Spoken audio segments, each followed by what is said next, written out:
You guys don't need to worry about me getting revenge from Diddy. I've got 3 moves that make sure he'll never be able to come after me or my family. First, I personally reached out to the victims' legal teams. The real reason he's not getting out is those buried cases behind the scenes. I provided legal funding for 7 victims who had been silent for years and brought in the top criminal attorneys in the country. Second, I bought up every potential post-release business deal he had lined up. I planned this 2 years in advance, so by the time he got sentenced and still had hope of getting out, every partner had already cut ties with him. Third, I don't just have evidence, I've got backups. This is an entire minefield that's been buried for 20 years. I uncovered every secret from the last 30 years. With testimonies from the victims, we interviewed over a dozen people he tricked, threatened, or violated. You think that's harsh? No, he destroyed other people's lives for decades. I'm just making sure he spends a few extra years in prison for it. I'm not afraid of his people, not afraid of his threats. I know he's still in there fantasizing about a comeback,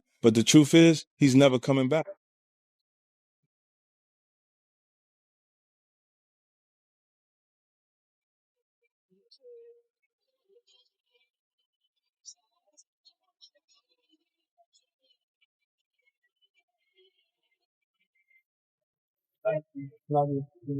For years, certain moments in the music industry were treated as jokes, rumors, or harmless celebrity behavior. Clips resurfaced and disappeared. Interviews raised eyebrows and were quickly forgotten. Questions were asked quietly, then buried under success, influence, and silence. But when 50 Cent released his latest documentary, those forgotten moments were pulled back into focus. What once felt like noise now demands examination. This is not a story about gossip. It is a story about power, access, and how long uncomfortable truths can remain hidden when too many people benefit from looking away. Is this real life? I feel crazy. The world is spinning around me. What's happening? You have 4 eyes. I have 2 fingers. The entertainment industry is not built on transparency. It is built on access. Careers rise or fall based on proximity to a small group of decision-makers who control money, exposure, and opportunity. When success depends on those relationships, speaking out becomes risky. Silence becomes survival. Over time, this creates an environment where troubling behavior can exist without immediate accountability, not because everyone agrees with it, but because challenging it comes at a cost too high for most to pay. Yeah, so as soon as you turn 16, you know what I'm saying? I'm gonna let you rock this every time you come to LA. Yeah, this will be yours. So every time you come to LA, it's a little dusty, but you know, come get the front shot in. Man. In it. Woo. Okay. Okay. Alright, so I'm gonna be driving this next year.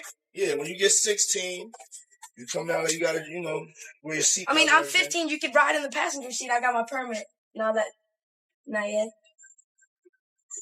No. Alright, No, 16. No, 16. slow down. Let's slow down, Josh. Okay. Let's slow down. Okay. One step at a time. But yeah, the keys is yours when when you get 16. You're good to go. I'm good to go. Yeah. All right. Then when you get 18, you get the house. You get the mansion. Okay. I get the mansion? Yeah. All right. So where are we off to now? Where would you like to go? I mean, wherever you want to go. Where are we going? So check this out, yo. Justin, you ever seen the movie 48 Hours? Right now, he's having 48 hours with Diddy, him and his boy. They're having the times of their lives, like, where we hanging out and what we doing. We can't really disclose, but, it's definitely a 15-year-old's dream. I have been given custody of him. He signed to Usher. He signed to Usher. I had legal guardianship of Usher when he did his first album. I did Usher's first album. I don't have legal guardianship of him, but for the next 48 hours, he's with me. So, and we gonna go full crazy. We're going crazy. Crazy. I'm taking this out tonight. What you want to do? What you want to do over the next 48 hours? 48 hours. Let's go. Let's just go get some girls. Let's go hang out with some girls. A man after my heart. That's what I'm talking about. Yeah.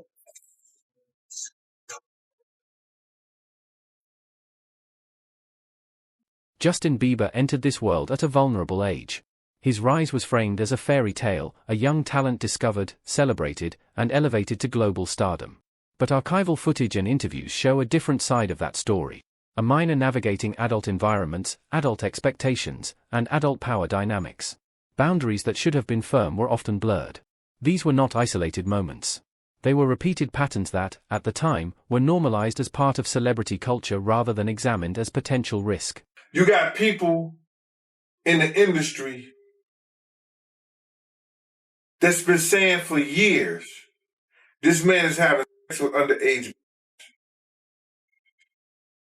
So now the federal government is looking at that like, yo, when is somebody going to come forward? We got this information, this alleged information, but nobody's willing to come forward.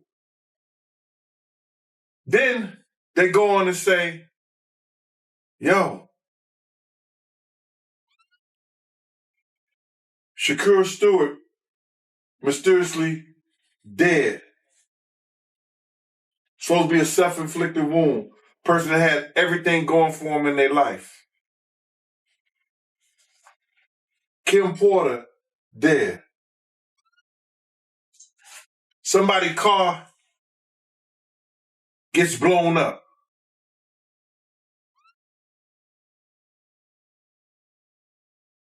This guy is walking around threatening other actors, people. Somebody got to get involved in it. If it ain't the state, let it be the feds. Somebody got to stop him. He lucky that God given him the opportunity to be stopped while he's alive, then have to go to hell and face that shit. He got a chance to repent now, change his life. You mentioned minors, and a lot of people have been trying to drag Justin Bieber into this situation because there's a lot of suspect looking videos with Diddy and Bieber in it, and they're... The most dangerous systems do not rely on secrecy alone. They rely on normalization. When questionable behavior is repeated without consequence, it stops feeling shocking. It becomes routine. In this case, moments that should have raised concern were reframed as entertainment, mentorship, or harmless humor. Over time, public reaction softened. What once felt inappropriate became familiar. This is how oversight disappears, not through one failure, but through many small acts of acceptance. Diddy bought his son a Bentley. Maybe, he could buy you one also. Got me a Lamborghini. Yeah. Well, that's nice. I haven't gotten it yet, though. Yeah, I know. Yeah, I know. When is that coming, that Lamborghini? We talked about this last time. He had the Lamborghini for a day or two, and he had access to the house. And he knows better than be talking about the things that he does with Big Brother Puff on national television. Well, apparently not. Something. Mary J, Danny Boy, okay. You know what Danny Boy is? I heard that before. I don't, I've been so far away from hip hop, I forgot, but I have heard that name, Danny Boy. Danny Boy, back then, he looked like he was about 16. They both was about. He also claimed that Jaden Smith, Will Smith's son, were in these videos, and he also said that there was photographs and videos of Diddy eating off of young girls. Pictures or images of any of this stuff. Yeah, I got Justin Bieber, Will Smith's son, whatever his name is. Other females on the table, they was young. He was eating off them. A lot of entertainments in there. I got calls from certain one to get the tape out of my hand. And I said, I don't know what you're talking about. And I had said that if this man testified to the grand jury, the feds had to have some reason to bring him in to actually testify against Diddy. But y'all let me know what you guys think about this man naming all of the people on the Diddy tapes in the comments. For years, 50 Cent spoke openly and critically about Diddy, positioning himself as an outsider. His comments were often dismissed as rivalry, provocation, or personal animosity. But in the context of legal scrutiny and renewed investigation, those statements are being reconsidered. Not as proof, but as warnings. History shows that early alarms are frequently ignored when they come from adversaries. The messenger becomes the excuse to dismiss the message. If he's bigger than Diddy, and he's not none of the names that I said, probably so. But then they say he was young too. Yeah, they say he was young. Let me get his name right. I hope it ain't the Bieber. I hope it's not the Bieber. That's a good one. It might be him. But if they saying that the guy is young and he's an A-lister, I can't think of that many black people, man. Right. Not at all. And somebody that's more powerful, more of a celebrity than Diddy. You understand what I'm saying? If they were saying somebody that was more celebrity than Diddy, he was an A-lister, he was younger. You know what I'm saying? And if he's not black, it would have to be the Bieber. That's his name, Bieber? They said I got that wrong too. Justin Bieber, allegedly. I don't know, bro. Right. But when you heard the news that Diddy, he had a tape with another man, did that catch you by surprise or no? Well, all this shit is by surprise to me. A lot of this shit is by surprise to me, to be totally honest, man. Because I knew Puff. Mentorship is often celebrated in the music industry as guidance and opportunity. But when mentorship comes with unchecked authority, it creates imbalance. Young artists depend on older figures for protection, validation, and advancement. That dependency limits their ability to refuse, question, or escape uncomfortable situations. The issue is not mentorship itself, it is the absence of safeguards that protect those with the least power. Before he was Love and Brother Love and back to Diddy. So, no, but the diddler, he's the diddler now. A lot of it's surprising, but it's not unheard of. Because you hear of all kinds of and whether it registered with you or you internalize it or something like that, that's a whole nother story. But a lot of this stuff is crazy.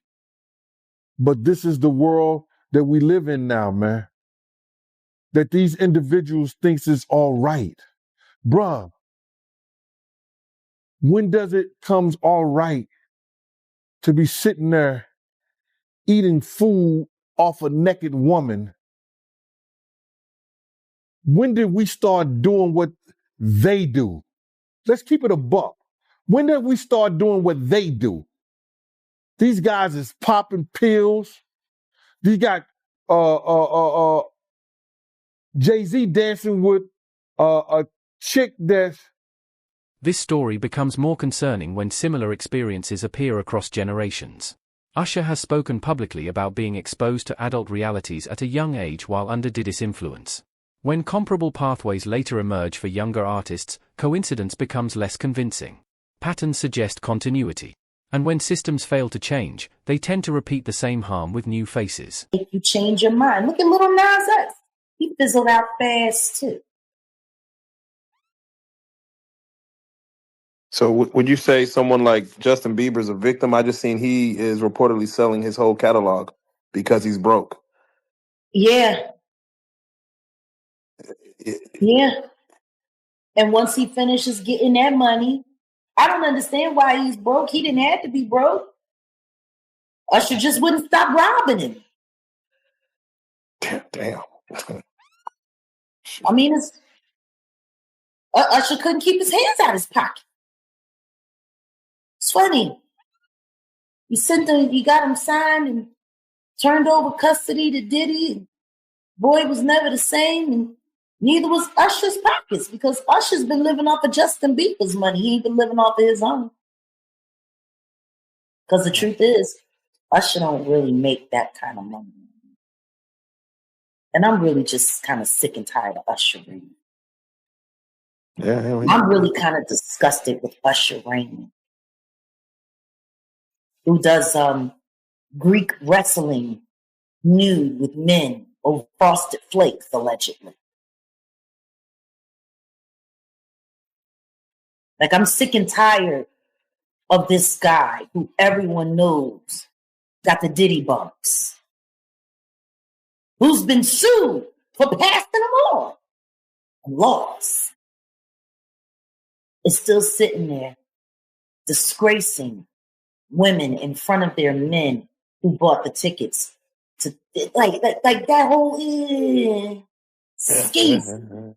He's causing a lot of divorce courts. But why?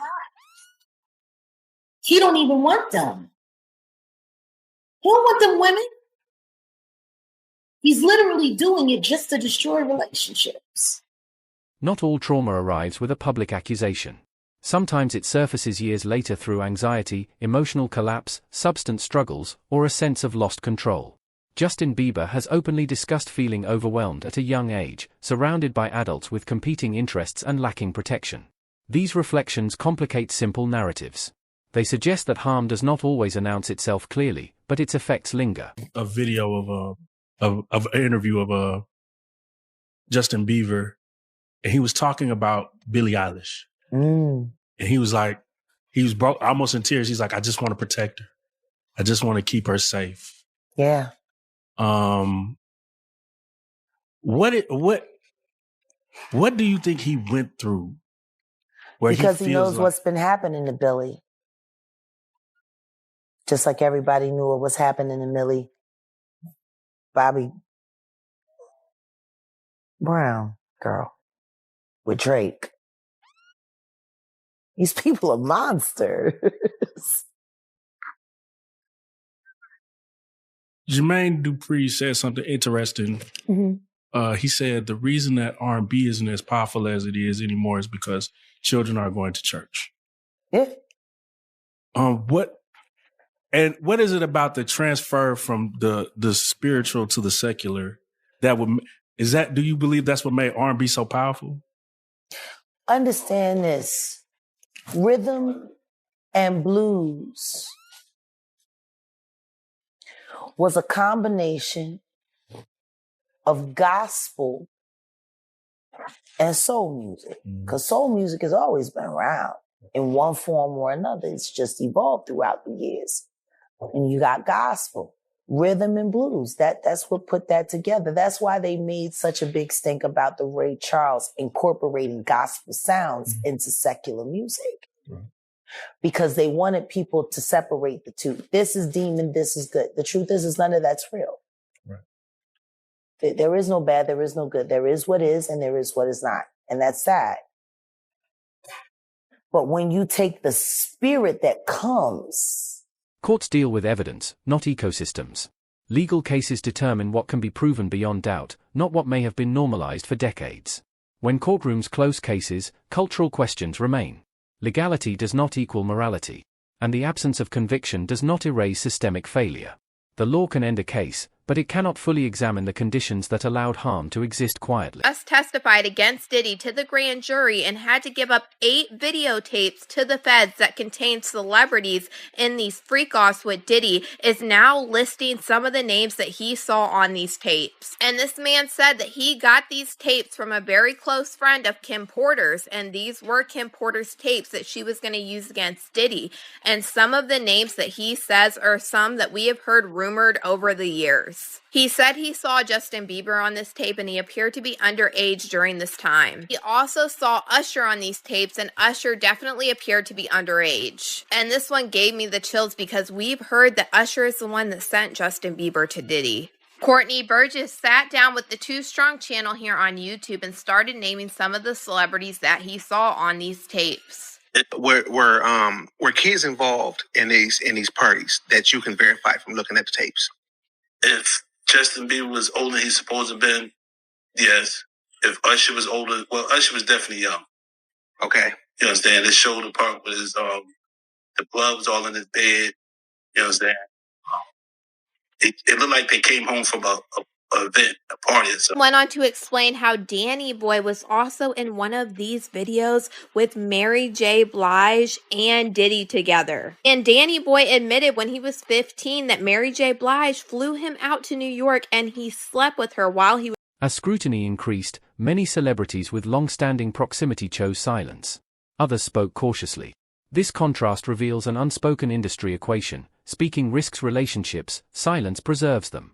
Loyalty becomes indistinguishable from self-protection. This is not always cowardice. It is calculation. In an ecosystem where truth competes with survival, silence often wins. Do you think he has a mole or an informant in his camp that's cooperating? Oh, no doubt. No doubt. Listen, bro. Just doing law enforcement myself, just take for instance. I think the individual was a Syracuse former basketball player named Jason Barnes or Beard or something like that. He already had drug charges against him. The day Diddy house get raided, they catch him getting on a plane and they put him into custody. Didn't that sound a little weird? People didn't catch that. They either put him in custody for a couple of reasons. You understand? One, to make a witness out of him, or to safeguard him and protect him for anything that could happen to him, because they had already stated, allegedly, that he was some kind of mule for the people over there at Diddy's house. So now, with that information, that he was already known by the government for drug charges, wouldn't that be an individual that you use? I'm going to give you something different. And I'm going to give you something else that people don't even think. On the other day, I seen on the video that Puff had ran into Justin Bieber. They met up. And he started tapping him as if he was searching him and see if he had some kind of device on. Did you see that? Yep. Check this out. What if the federal government have already talked to Justin Bieber? And Diddy did that on tape. That means in his mind, he thinks this person may be a witness. This is not a story of certainty. It is a story of repetition. When the same conditions repeatedly produce damage, responsibility shifts from individuals to systems. Power concentrates upward. Risk flows downward. Accountability arrives last. Youth is marketed as authenticity. Access is framed as opportunity. Silence is rewarded as professionalism. At some point, the question is no longer who knew, but why the system itself remained untouched for so long.